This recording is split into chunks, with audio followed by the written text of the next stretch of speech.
Halo, kembali lagi sama gue Stefano. Di sini gue ingin menceritakan ulang short movie yaitu Lemantun tahun 2014, yaitu karya Red Vegas Banuteja. Nah, di film ini menceritakan sebuah keluarga ya. Keluarga di situ ada seorang ibu yang memiliki 5 anak. Nah, di sini diawali mereka sedang menceritakan ibunya ini ingin membagikan warisan, tapi warisan itu adalah berbentuk lemari, yang dimana waktu itu di saat ibu melahirkan anak-anak tersebut, setiap anaknya itu lahir dia memiliki satu lemari. Jadi setiap melahirkan satu persatu, ibunya ingin mempunyai satu lemari untuk masing-masing anaknya.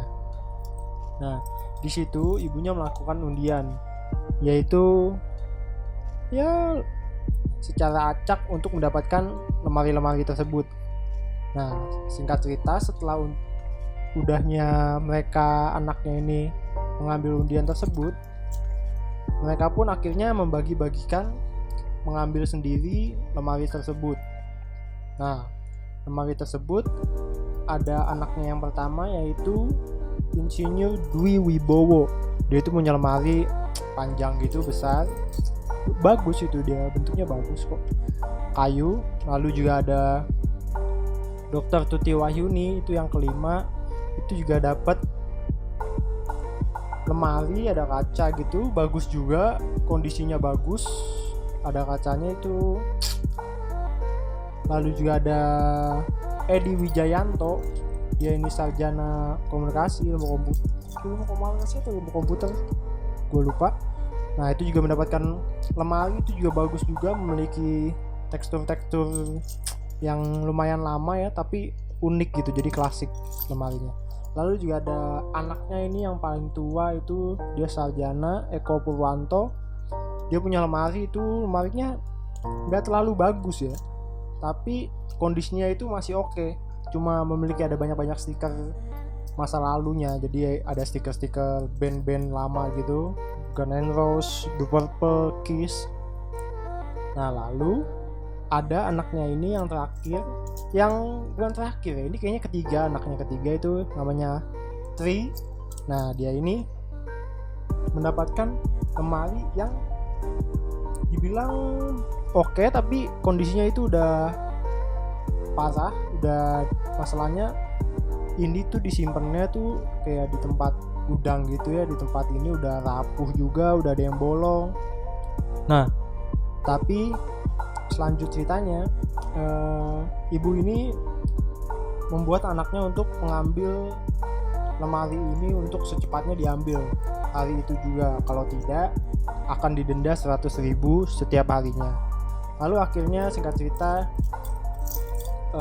anak-anaknya ini mengambil lemarinya masing-masing, lalu dibantu dengan Tri, karena anak-anaknya ini mereka sudah tinggal di lain tempat, sudah tidak bersama ibunya, tapi hanya Tri saja yang tinggal bersama ibunya. Nah, lalu Trinya membantu untuk mengangkat lemari-lemari ini tersebut ke mobil masing-masing pengangkut. Nah, setelah itu Tri ini ingin salah satu anaknya itu yang Dr. Eko Purwanto yang paling besar itu menyarankan untuk membawa lemari si punya yang ketiga ini, Mas Tri, itu untuk membawanya ke temannya, untuk meminjamkan motor dari pemilik punya Eko Purwanto ini, meminjamkan motornya untuk Tri gunakan membawa lemari Tri ke rumah temannya Tri. Nah, tapi Tri menyarankan untuk memberikan bensin kepada motornya untuk Pak Eko Purwanto. Tapi Pak Eko Purwanto ini dia tidak segan untuk malu-malu untuk diberikan bensin kepada untuk motornya ini. Lalu tapi Mas Tri tetap gigih keras untuk memberikan bensin, tapi bensinnya itu diambil di rumah jauh, kepada siapa saya lupa. Itu dia mengambil bensin dulu jauh, tapi di situ anak-anaknya ini sudah meninggalkan mereka, yaitu udah membawa lemarinya dan Masri ditinggalkan. Lalu singkat cerita, Masri kembali ke rumahnya dan melihat bahwa adik-adik dan kakak-kakaknya sudah pergi meninggalkannya. Nah, singkat cerita lagi, akhirnya ibu dan Masri kembali ke rumah dan merasa ibunya melihat Masri itu untuk apa ya, bisa dibilang itu lebih ke ingin mencari tugas saja, mencari kerjaan untuk Masri yang membumbuni. Nah, setelah itu ibunya minta izin untuk mandi dan pada saat itu ibunya sedang memasak ya. Jadi ibunya meminta Masri untuk menggantikan ibunya untuk memasak dan ibunya itu pergi mandi. Setelah itu Masri sedang beristirahat di dalam lemarinya itu dan mendengar ibunya terjatuh. Sepertinya itu terjatuh karena ada suara gayung yang jatuh di dalam kamar mandi.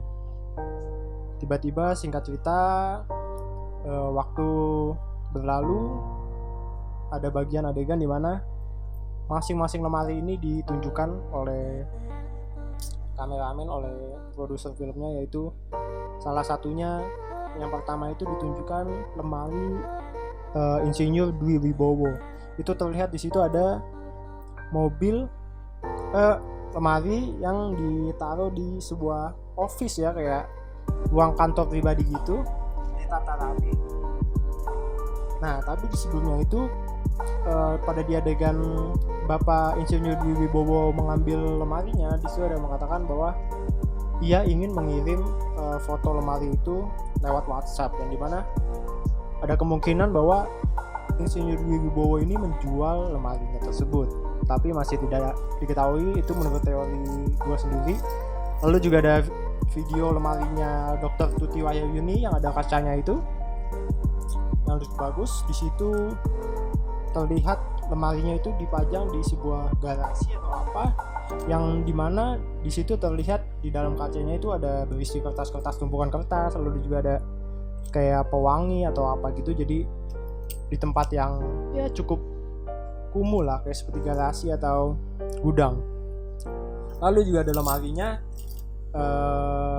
Dr. Eko Purwanto yang anaknya tua itu, terlihat lemarinya itu ditinggalkan terjejer di pinggir jalan, di ruangan perkampungan kayak kumuh gitu ya. Jadi kayak di situ ada barang-barang juga, ada kursi copot atau apa gitu. Jadi kayak terlihat itu dijual dengan barang bekas. Dan oh ya, sebelumnya pada saat mengambil lemari itu mereka masing-masing anaknya itu menaruh namanya di lemarinya tersebut. Nah, pada lemarinya Eko Purwanto ini terlihat sudah dihapus ya. Jadi kayak stiker labelnya itu terlihat kayak udah dihapus, jadi dicoret namanya.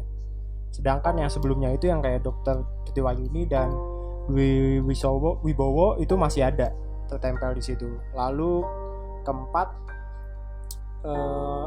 Edi Wijayanto yang sarjana ilmu komunikasi atau komputer itu terjejer juga di pinggir jalan tanpa ada label namanya juga, dihapus habis dan terbengkalai di pinggir jalan aja begitu.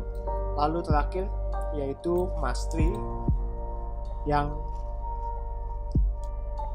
terlihat di adegan itu Masri sedang menggendong, membantu ibunya ya, kayak duduk bermain ke depan teras rumah.